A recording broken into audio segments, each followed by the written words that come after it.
और एक बहुत बड़ी खबर आ रही है खार्किव से। रूस ने खार्किव पर एक बार फिर बहुत बड़ा हमला बोला है। खार्किव वो इलाका है जो पहले रूस के कब्जे में था, लेकिन पिछले साल यूक्रेन ने इस इलाके को दोबारा हासिल कर लिया था। अब एक बार फिर रूस इस इलाके को हासिल करने के लिए ताबड़तोड़ हमले कर रहा है, लेकिन यूक्रेन ने दावा किया है कि उसने इस हमले को विफल कर दिया है।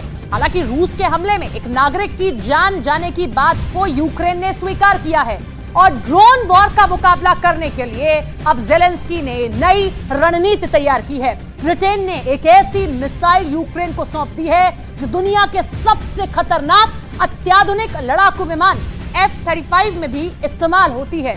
ईरान के ड्रोन हमलों से बचने के लिए ये ज़ेलेंस्की की नई स्ट्रैटेजी है।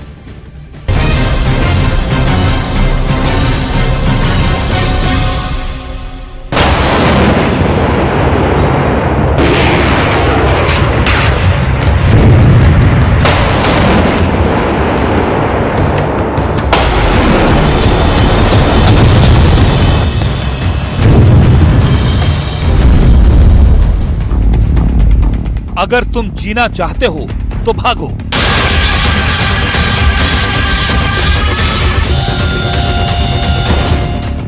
अगर तुम बचना चाहते हो तो सरेंडर करो।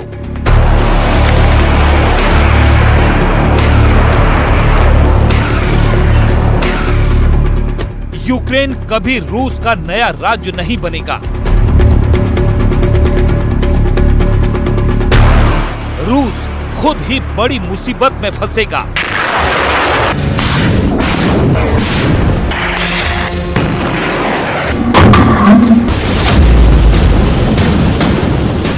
रूस अपने ही जाल में फंसेगा।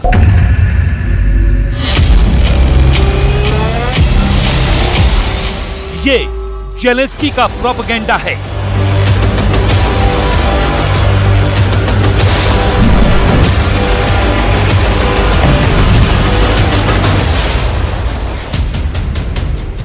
ज़ेलेंस्की की आर्मी भले ही युद्ध के मैदान में पिट रही हो, लेकिन बड़े बड़े डायलॉग्स की डिलीवरी में ज़ेलेंस्की का कोई मुकाबला नहीं है। क्या इस तरह की वीडियो फिल्म और वीडियो रिलीज करने से रूस रुक जाएगा और यूक्रेन बच पाएगा? अगर यूक्रेन को कोई बचा सकता है तो वो सिर्फ और सिर्फ अमेरिका और ब्रिटेन है। और अब ब्रिटेन ने ही ज़ेलेंस्की को एक नया तोहफा दिया है। ये तोहफा है एक खास मिसाइल जिसे कहा जाता है AIM-132। क्या खास है इस मिसाइल में और क्यों इस मिसाइल ने पुतिन के कैंप को चौकन्ना कर दिया है, ये सब हम आपको बताने वाले हैं। लेकिन शुरुआत करेंगे ज़ेलेंस्की के कैंप से, जहां पर आजकल सबसे ज्यादा चर्चा इसी बात पर हो रही है कि आखिर रूस के द्वारा किए जा रहे ईरानी ड्रोनों के हमले का आखिर इलाज क्या है। ज़ेलेंस्की अपने बड़े बड़े कमांडरों के साथ मीटिंग्स कर रहे हैं। कई बड़े रणनीतिकारों ने ज़ेलेंस्की को यह सुझाया है कि पुतिन की आर्मी से निपटने में सबसे बड़ी समस्या ईरान के वो ड्रोन हैं जो पुतिन ने ईरान से खरीद लिए हैं। यूक्रेन के एयर डिफेंस की काफी ताकत इन ईरान के ड्रोन्स की वजह से जाम हो जा रही है। ईरान के ड्रोन्स के चक्रव्यूह को तोड़ने के लिए ही ज़ेलेंस्की ने ब्रिटेन की एक डिफेंस कंपनी की मिसाइल ASRAAM की मदद लेनी शुरू कर दी है। आखिर क्या है ब्रिटेन के डिफेंस इंजीनियरों की ये नई रणनीति, आपको बताने वाले हैं। लेकिन सबसे पहले जानिए कि आखिर ASRAAM का मतलब क्या होता है। ASRAAM का मतलब होता है the advanced short range air to air missile.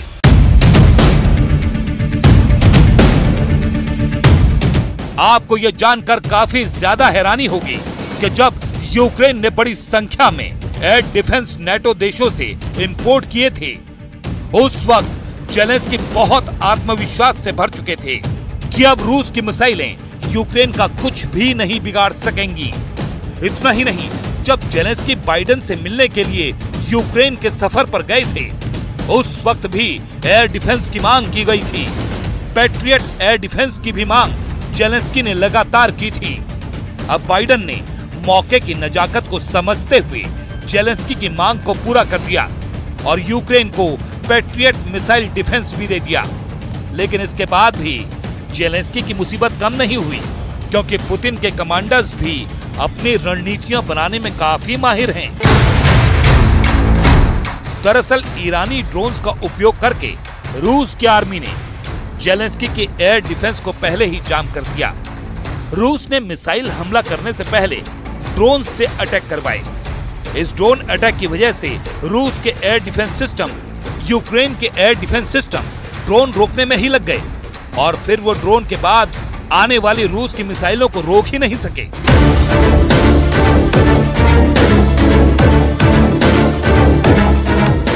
मामला बिल्कुल साफ है कि पुतिन के रणनीतिकारों ने बेहद चालाकी से यूक्रेन के एयर डिफेंस को फेल कर दिया और यही सवाल जेलेंस्की ने भी अपनी मीटिंग में अपने कमांडर्स के सामने उठाया, जिसके बाद यूक्रेन के कमांडर्स की तरफ से यह दावा किया गया कि अगर ड्रोन को रोकने के लिए एक अलग सिस्टम तैयार किया जाए तो शायद ईरान के ड्रोन्स को भी काउंटर किया जा सकेगा और एयर डिफेंस रूस की मिसाइलों को भी काउंटर कर पाएगा।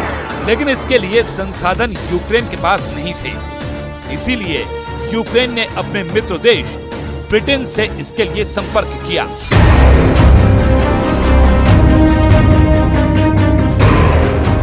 यूरोप में ब्रिटेन ही एक ऐसा देश है जो हर तरह से यूक्रेन की मदद के लिए खड़ा नजर आता है।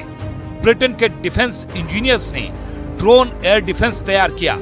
इस एयर डिफेंस में 6 पहिए वाले एक ट्रक पर AIM-132 मिसाइलों को तैनात किया गया। ये मिसाइलें 25 किलोमीटर तक मार कर सकती हैं। गौर करने वाली बात यह है कि ईरान के ड्रोन्स को यूक्रेन के आसमान में खत्म करने के लिए 25 किलोमीटर की मारक क्षमता पर्याप्त है। लेकिन यहाँ भी यूक्रेन को भारी मुसीबत उठानी पड़ रही है, क्योंकि ईरान के एक ड्रोन की कीमत $20,000 है, जबकि AIM-132 मिसाइल की कीमत करीब $2 लाख है। यानी एक 17 लाख के ड्रोन को खत्म करने के लिए जेलेंस्की को 1.5 करोड़ की मिसाइल बर्बाद करनी पड़ रही है और इसकी कोई गारंटी भी नहीं है कि 1.5 करोड़ की ये मिसाइल 17 लाख के ड्रोन को मार ही गिराए।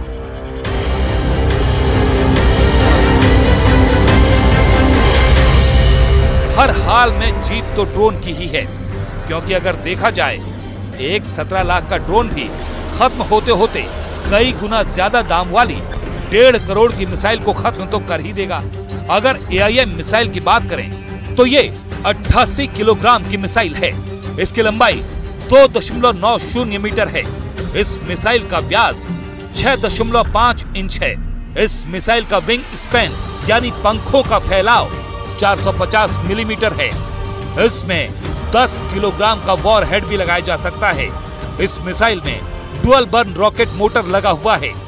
यह अधिकतम 3 मैक की गति से दुश्मन पर वार कर सकती है। अमेरिका के लड़ाकू विमान F-35 में भी AIM-132 मिसाइलों को यूज किया जाता है।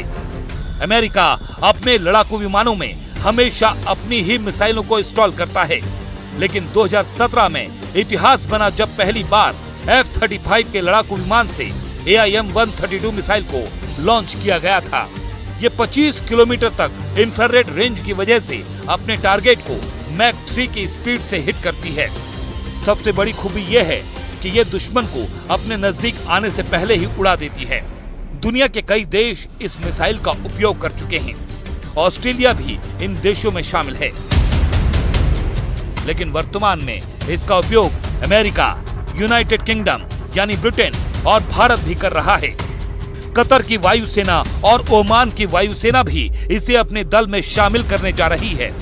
इन मिसाइलों का निर्माण 1982 में ब्रिटेन और जर्मनी ने मिलकर शुरू किया था। कनाडा और नॉर्वे भी इसमें शामिल थे। सोवियत संघ ने R-73 मिसाइलों का निर्माण बहुत पहले कर लिया था। इस शॉर्ट रेंज मिसाइलों के जवाब में ही ब्रिटेन ने AIM सीरीज की मिसाइलों का निर्माण शुरू किया था, लेकिन 1989 और 1990 में कनाडा, नॉर्वे और जर्मनी इस कार्यक्रम की शुरुआत में ही हट गए। इस नई मिसाइल का परीक्षण 1994 में शुरू हुआ था और धीरे धीरे ये मिसाइल ब्रिटेन की रॉयल एयरफोर्स के मुख्य हथियार में शामिल हो गई। फिलहाल हालत ये है कि यूक्रेन हथियारों पर दावे तो बहुत करता है, लेकिन हमले सबसे ज्यादा रूस ही कर रहा है। रूस ने रविवार को बताया है कि उसकी सेनाओं ने यूक्रेन के कई ठिकानों पर हमला किया है और कई दिशाओं से हो रहे यूक्रेन के हमलों को नाकाम कर दिया। जबकि यूक्रेन ने कहा कि उसने रूसी ठिकानों पर कई हवाई हमले और गोलीबारी की है। रूसी रक्षा मंत्रालय ने एक युद्ध रिपोर्ट जारी की, जिसमें कहा गया कि रूसी सेना ने यूक्रेनी वायु सेना के ठिकानों पर समुद्र और हवाई हमलों की एक शुरुआत की है, जिसमें खतरनाक हथियारों का इस्तेमाल किया गया। रूस ने यह भी दावा किया है कि उसने अपने एयर डिफेंस से एक ही दिन में 11 हिमार्स मल्टीपल रॉकेट लॉन्चर और एक हार्म एंटी रेडार मिसाइल को भी रोक दिया है।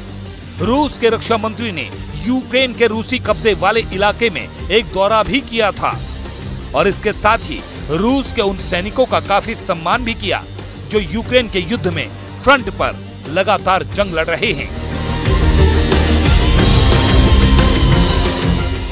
Работаем достаточно эффективно, энергично, по многим параметрам опережаем выполнение государственного заказа, по отдельным параметрам превзошли, или точнее перекрыли уже задания этого года. Исходя из этого, необходимо сформулировать наши задачи на...